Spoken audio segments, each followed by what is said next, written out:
Salam Malaysia Madani, saya Hazel Desmond. Terima kasih kerana mengikuti kami di saluran berita RTM dan YouTube Live Base Malaysia. Seperti biasa, setiap Isnin kami bawakan tumpuan dan jangkaan ekonomi mingguan. Kami kongsikan terlebih dahulu sedikit perkembangan semasa. Tenaga Nasional Berhad TNB siap siaga membentuk kerjasama dengan kerajaan, para pelabur dan pemegang taruh utama untuk menyegerakan peralihan tenaga ET yang bertanggungjawab di samping menangani trilema tenaga. Presiden dan Ketua Pegawai Eksekutifnya memaklumkan keperluan ET bagi menangani peningkatan permintaan elektrik dan mengurangkan pelepasan karbon. Di rantau ASEAN, matlamat TNB adalah untuk menyalurkan 3,000 gigawatt tenaga bersih. Mesyuarat Kerjasama Ekonomi Asia Pasifik APEC yang berlangsung di San Francisco, Amerika Syarikat melabuhkan tirainya pada Jumaat lepas. Kehadiran Malaysia diketuai Perdana Menteri Datuk Seri Anwar Ibrahim selain disertai Menteri Pelaburan, Perdagangan dan Industri Tengku Datuk Seri Zafrul Abdul Aziz dan Menteri Komunikasi dan Digital Fahmi Fadil. Laporannya bersama Khairul Azli Rahim.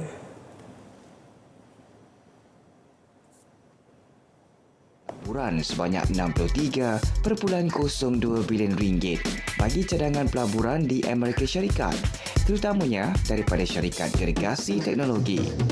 8.33 bilion ringgit adalah hasil misi perdagangan dan pelaburan yang dianjurkan sebelum bermulanya APEC. Dan kalau kita campur keduanya, termasuk yang terakhir yang diselaraskan, itu sudah 63 bilion ringgit. Jadi saya lihat keupayaan orang memberi keyakinan kepada Malaysia itu memang jelas. Dia tidak terlalu sukar. Dia cuma nak minta pertemuan dan minta penjelasan tentang dasar, dan bila boleh dipercepatkan proses kelulusan dan dia masuk. Antara syarikat yang melabur adalah seperti Abbott Laboratories, Mondelez International, Ford Motor Company dan Boeing. Selebihnya telah diraih daripada pertemuan berasingan dengan gergasi teknologi seperti Google, Enovix Corporation, Microsoft, TikTok dan TPG. Enovix Corporation yang merupakan syarikat bateri silikon misalnya bakal melabur 5.8 bilion ringgit dalam tempoh 15 tahun, termasuk pembukaan kilang di Pulau Pinang. Membuka sebuah factory lah di Malaysia, dan hari ini akan mengeluarkan media statement sekejap lagi untuk melabur di Malaysia sebanyak 5.8 bilion ringgit dalam dan mereka akan bermula di bulan April ini. Kilang pun dah siap, cuma menunggu equipment, dan dia akan bermula operasi pada bulan April. Sementara itu, proses kelulusan yang cepat antara faktor menjadi pendorong kepada keyakinan pelabur untuk melabur di Malaysia. Tentunya saya rasa terkesan dan bangga kerana sambutan daripada pengusaha-pengusaha, dan hari ini saya telah mengadakan pertemuan dengan syarikat besar yang telah memberi pengakuan dan akan melanjutkan pelaburan secara besar di Malaysia. Dalam pertemuan ini yang akan disusuli oleh Menteri Tengku Zafrul ialah keyakinan mereka kepada Malaysia kerana pada hemat mereka sistem politik stabil dan dasar jelas, dan kelihatan ada keupayaan kita untuk mempercepatkan proses kelulusan yang akan memberikan keyakinan kepada pelabur. Malaysia amat bertuah kerana telah berjaya menarik pelaburan dari China, Amerika Syarikat, Eropah serta dari rantau ini yang melebihi jangkaan. I think we are on the right track to propel the economy in the country in the next few years. Very ambitious, and I think based on the track record in the last 6-7 months, we can achieve that. Bersempena APEC pula, Perdana Menteri turut menyertai mesyuarat kedua pemimpin kerangka ekonomi Indo-Pasifik IPEF. 14 rakan IPF menyaksikan rundingan bagi perjanjian ekonomi yang bersih dan saksama dimuktamadkan. Manakala perjanjian rantaian bekalan dimeterai di luar mesyuarat APEC. Antara negara tersebut ialah Australia, Brunei, Indonesia, Jepun, Malaysia, New Zealand, Korea Selatan dan Amerika Syarikat. IPF terdiri daripada 4 tonggak utama iaitu perdagangan, rantaian bekalan, tenaga bersih dan ekonomi saksama. Rundingan perjanjian perdagangan yang diterajui Amerika Syarikat masih belum diputuskan.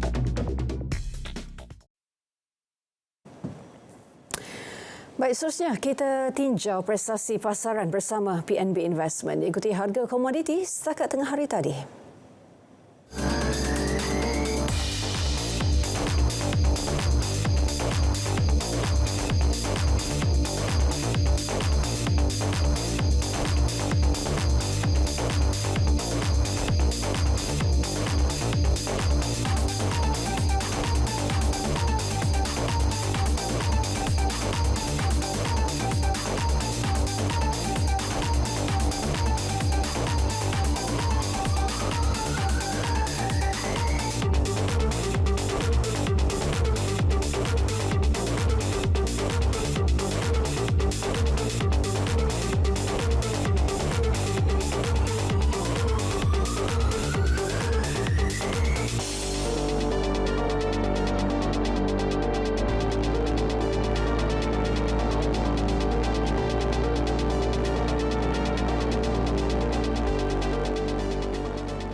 Dan kita beralih pula ke perkembangan senarai harga barang keperluan dan bandar terpilih.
BIS Malaysia, edisi Isnin, kami teruskan dengan tinjauan kepada tumpuan media tempatan di mana ekonomi Malaysia berkembang sebanyak 3.3% pada suku ketiga 2023 daripada 2.9% pada suku kedua tahun ini.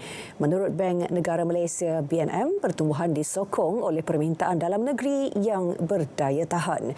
Governor Bank Negara Malaysia, Datuk Abdul Rashid Gapur pada Jumaat lalu berkata, perbelanjaan isi rumah terus disokong oleh pertumbuhan selanjutnya dari segi guna tenaga dan upah. Manakala aktiviti pelaburan disokong oleh kemajuan projek berbilang tahun dan pengembangan kapasiti oleh syarikat. Ekspor kekal lembab berikutan kelemahan permintaan luaran yang berpanjangan. Bagaimanapun keadaan ini sebahagiannya diimbangi oleh kemasukan pelancong asing yang kembali pulih. Dari segi penawaran, sektor perkhidmatan, pembinaan dan pertanian terus menyokong pertumbuhan. Inflasi keseluruhan juga terus menurun kepada 2.0% pada suku ketiga. BNM turut mengunjurkan pada masa hadapan pertumbuhan akan kekal berdaya tahan berikutan permintaan dalam negeri yang kukuh meskipun wujud rintangan luar. Dan tumpuan media juga turut terarah kepada kumpulan wang simpanan pekerja KWSP yang meraih peningkatan pendapatan pelaburan sebanyak 33%, mencecah 47.86 bilion ringgit bagi 9 bulan berakhir pada 30 September 2023. Ini berbanding 36.04 bilion ringgit bagi tempoh sama tahun lepas. Jumlah pendapatan pelaburan tersebut dicatatkan selepas mengambil kira turun nilai kos atas ekuiti tersenarai yang direkodkan untuk suku tersebut. Pengurus Dana Persaraan pada Jumaat lalu berkata daripada jumlah pendapatan pelaburan itu, 4.62 bilion ringgit mewakili keuntungan mark to market MTM security yang belum direalisasikan. Keuntungan MTM disumbangkan oleh turun naik pertukaran mata wang asing. Dan kami akan mengulas lanjut isu tumpuan dan jangkaan ekonomi mingguan bersama pemerhati pasaran selepas ini. Saya merasa sunyi dan perasaan sedih berpanjangan. Saya sering menyalahkan diri dalam setiap permasalahan. Saya kerap mempunyai pandangan negatif terhadap diri sendiri. Awas! Itu tanda-tanda kemurungan. Jangan pandang remeh kerana masalah kesihatan mental di Malaysia dijangka menjadi masalah kesihatan kedua tertinggi selepas penyakit jantung. Jangan biar emosi mengawal diri anda.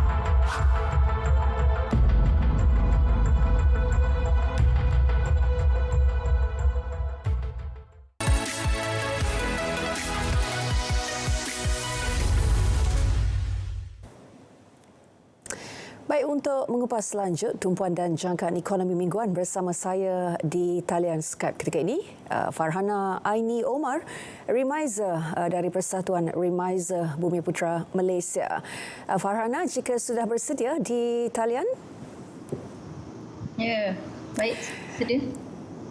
Puan Farhana, kalau boleh dikongsikan data ekonomi yang telah pun menarik perhatian Puan Farhana kalau melihat kepada impaknya kepada pasaran, pergerakan pasaran minggu ini. Baik, dikala pasaran yang agak perlahan dan sentimen pasaran yang kita dapat lihat dari sesi pengambilan untung sepanjang minggu lepas, selain daripada pelabur sendiri berjaga-jaga untuk menunggu pengumuman KDNK yang diumumkan Jumaat lepas, Bank Negara telah melaporkan ekonomi negara berkembang sebanyak 3.3% pada suku ketiga jika dibandingkan pada 2.9% pada suku kedua. Ini adalah kerana disokong oleh permintaan kukuh domestik. Gubernur Bank Negara Datuk Abdul Rashid Ghafur juga menjangkakan ekonomi domestik akan tumbuh sehingga 4% pada tahun 2023 dan 4 hingga 5% pada tahun 2024 walaupun persekitaran global yang agak mencabar sekarang. Menteri Ekonomi Rafizi Ramli juga ada berkata yang ada dalam bidang kuasa Kementerian Ekonomi adalah untuk memastikan kerajaan menambah baik projek, dan jika kita dapat lihat daripada prestasi suku ketiga, walaupun penurunan dalam ekspor dan juga permintaan luar yang lemah, Malaysia masih dapat mengekalkan pertumbuhan pada 3.3% kerana permintaan domestik yang kukuh. Manakala Bursa Malaysia meneruskan penyusutan sepanjang dari minggu lepas menjelang pengumuman KDNK dan juga ditambah dengan penunjuk pasaran yang lemah daripada Wall Street.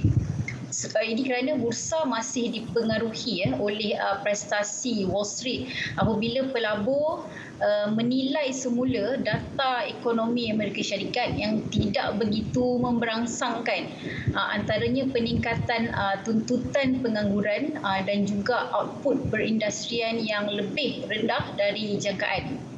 Kalau kita lihat dari minggu lepas, suasana pasaran bercampur-campur dengan jumlah dagangan juga turut susut dari 2 bilion RM2 bilion kepada 1.89 bilion. Ini juga dapat dilihat daripada indeks utama serantau yang juga mencatat prestasi lemah seiring dengan indeks global, dan Hong Kong juga mencatat penurunan mendadak setelah syarikat gergasi China iaitu Alibaba membatalkan rancangan teknologi, rancangan penubuhan unit pengkomputeran awan ekoran daripada ketidak ketidakpastian akibat dari sekatan penjualan chip oleh Amerika Syarikat. So ini berkemungkinan akan menyebabkan pasaran akan menjadi turut perlahan pada minggu ini. Baik, itu serba sedikit yang perlu kita fahami mengenai apa faktor ataupun data yang akan mempengaruhi momentum pasaran minggu ini. Kalau kita nak mengulas lebih lanjut mengenai data prestasi ekonomi pada suku ketiga yang diumumkan pada Jumaat lalu, Puan Farhana, apa yang perlu kita fahami dan juga mungkin pemerhatian Puan mengenai aktiviti ekonomi yang telah pun menyokong pertumbuhan ekonomi negara sepanjang 9 bulan pertama tahun ini dan seterusnya, apa pula aktiviti yang ekonomi yang diperlukan untuk terus menyokong pertumbuhan untuk suku berikutnya dan seterusnya pada 2024. Baik, kita sedia maklum bahawa BNM telah melaporkan ekonomi negara yang berkembang sebanyak 3.3% yang disokong oleh permintaan pokok domestik. Ketua Perangkaan Malaysia, Datuk Seri Dr. Uzair Mahidin berkata pertumbuhan dalam ekonomi negara didorong oleh permintaan yang tinggi dalam negeri di samping pasaran buruh serta aktiviti pelancongan dan juga pembinaan yang semakin rancak. Sebahagian daripada pertumbuhan ekonomi ini turut terjejas berikutan daripada permintaan luar negeri yang lemah dan juga pengeluaran lombong yang lebih rendah. Walau bagaimanapun, keadaan ini sebahagiannya diimbangi oleh kemasukan pelancong asing yang kembali pulih, ya. Dan dari segi penawaran dan juga sektor perkhidmatan, pembinaan, pertanian masih terus menyokong pertumbuhan ekonomi negara kita. Ini susulan daripada penurunan pengeluaran dalam sektor perkilangan disebabkan oleh permintaan yang lemah dari produk elektrik dan juga elektronik serta pengeluaran produk petroleum bertapis yang lebih rendah. Walau bagaimanapun, data kemasukan aliran asing menunjukkan peningkatan, membawa maksud bahawa pelabur asing masih yakin dengan pasaran Malaysia. Tapi kalau kita ikutkan secara keseluruhannya, ini adalah berita baiklah untuk pasaran Malaysia kerana ia bergerak sejajar dengan jangkaan ekonomi yang akan tetap berkembang untuk suku seterusnya walaupun perkembangannya agak perlahan. Malaysia sebenarnya masih bertuah kerana kita masih mempunyai pasaran buruh yang stabil, yang mana kadar pengangguran berada pada kira-kira 3.5% dan ini membantu menyokong selain dari memastikan agar perbelanjaan pengguna tidak akan jatuh mendadak tapi hanya akan berkembang pada kadar yang lebih perlahan. BNM juga dah mengumumkan mengekalkan kadar faedah OPR sebanyak 3% ni kemungkinan sehingga akhir 2024. Jadi inflasi domestik negara kita ni masih berada pada trajektori yang menurun dan menjangkakan inflasi ni akan berkurangan sehingga kemungkinan 1.8% menjelang akhir tahun 2023. Walau bagaimanapun BNM masih bimbang terutama mengenai risiko kestabilan harga dan menyedari potensi risiko untuk inflasi keseluruhan ni reda pada tahun 2024. Tapi BNM menjangkakan inflasi kekal sederhana pada tahun 2024 dan mendapati potensi risiko daripada pandangan ini adalah apabila kerajaan mempertimbangkan untuk menyemak semula subsidi dan kawalan harga pada tahun depan. Baik, Puan Farhana, kita akan berhenti rehat seketika, kembali selepas ini dengan lebih banyak tumpuan dan juga jangkaan ekonomi mingguan. Penjualan nombor plat khas akan memanfaatkan dan meringankan beban golongan kurang berkemampuan. Maknanya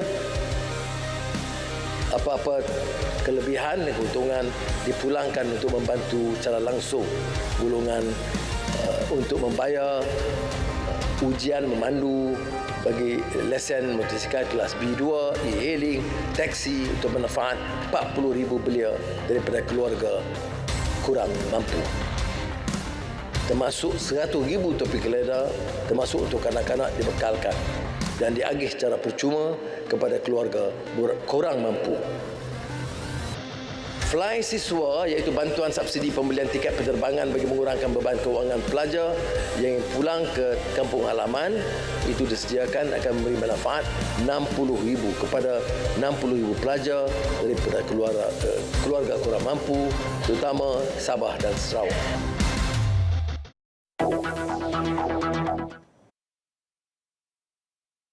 Baik, masih lagi bersama BIS Malaysia edisi Isnin di bawahnya kami memberikan tumpuan dan juga jangkaan ekonomi mingguan dan tumpuan media tempatan juga terarah juga kepada prestasi pendapatan pelaburan kumpulan wang simpanan pekerja KWSP yang melonjak 33% kepada 47.86 bilion ringgit.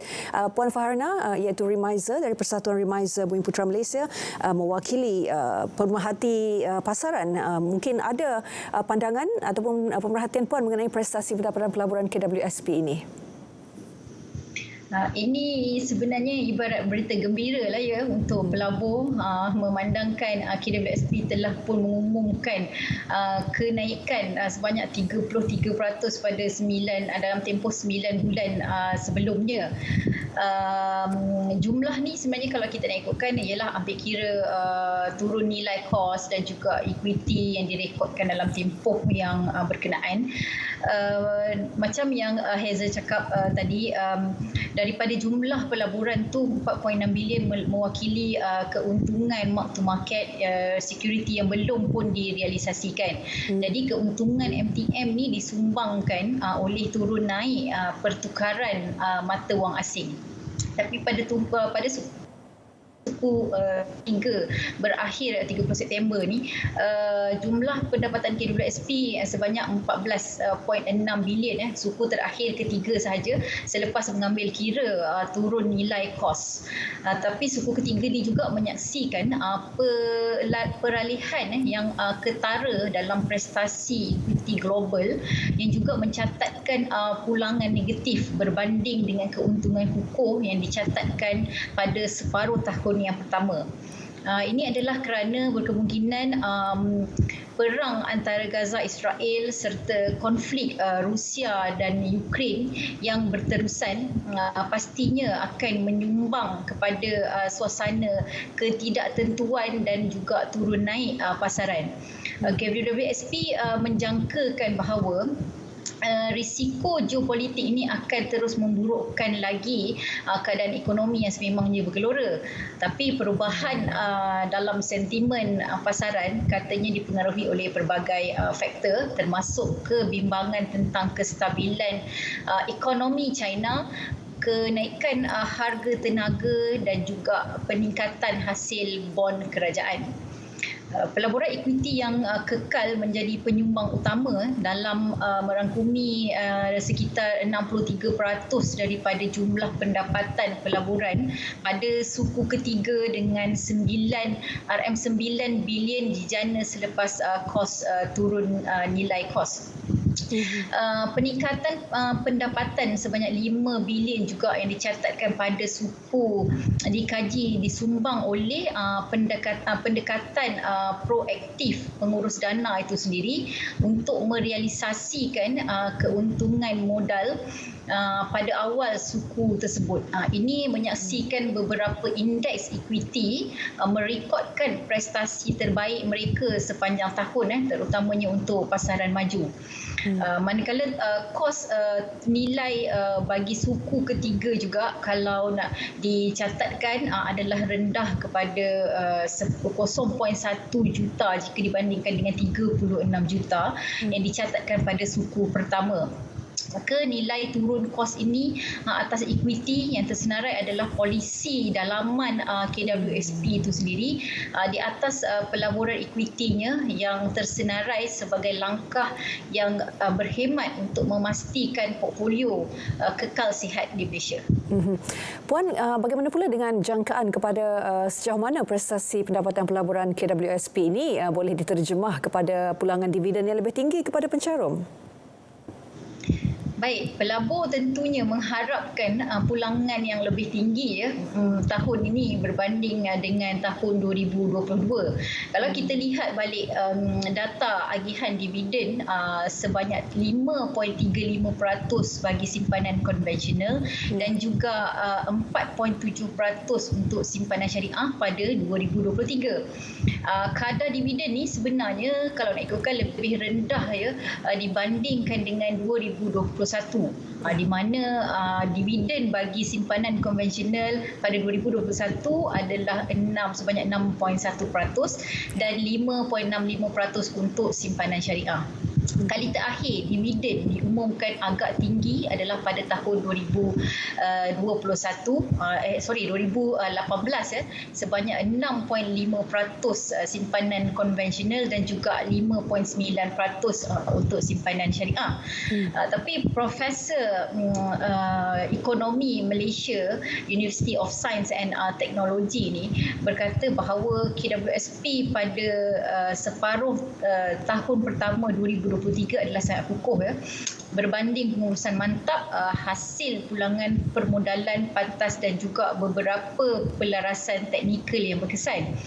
Walaupun sebenarnya prestasi pada separuh tahun kedua 2023 adalah sejajar dengan tahun lepas, pulangan keseluruhan harus lebih kukuh. Justru itu prospek dividen boleh dikatakan kelihatan positif dan ia diunjurkan mungkin lebih baik dari 5.3% pada 2023. Ini kerana ukuran dari KWSP juga yang mencatatkan 8.47 juta ahli aktif melangkaui paras tertinggi setakat separuh tahun pertama 2023. Jadi ini menunjukkan pemulihan ekonomi sebenarnya berada di landasan yang betul dengan lebih ramai lagi rakyat Malaysia yang mempunyai pekerjaan. Tapi tahun 2022 juga menyaksikan penutupan terendah indeks utama equity global kita yang jatuh sehingga 20 hingga 30%. Manakala pasaran domestik kita FBM KLCI tutup 5% lebih rendah dari tahun ke tahun dengan paras tertinggi hanya sekitar 1495. Jadi saya menjangkakan kemungkinan kadar dividen akan lebih kurang sama ataupun mungkin tinggi sedikit jika dibandingkan dengan tahun lepas. Baik, Puan Farhana, sebagai penutup perkongsian mengenai tumpuan dan jangkaan ekonomi mingguan, mungkin boleh kongsikan 2 ataupun 3 data ekonomi secara ringkasnya yang akan mempengaruhi momentum pasaran minggu ini, Puan. 30 saat. Okey, baik. Kalau kita nak ikutkan pertumbuhan Malaysia ni sebenarnya meningkat disokong oleh sektor luaran termasuklah pembuatan, ekspor, permintaan domestik dan juga kemajuan projek yang berkaitan dengan projek skala besar. Tapi kalau kita lihat dari segi geopolitik itu sendiri, perjumpaan Presiden China dengan Presiden Amerika Joe Biden ni adalah sebenarnya untuk reset balik ke ketegangan hubungan antara negara ini. Jadi saya harap mereka dapat menyelesaikan hubungan ketegangan antara dua negara ini. Baik, terima kasih Puan Farhana untuk perkongsian itu. BIS Malaysia edisi Isnin berakhir di sini. Terima kasih kerana bersama kami dari Sungai ke Segara, Palestin pasti merdeka. Salam Malaysia Madani.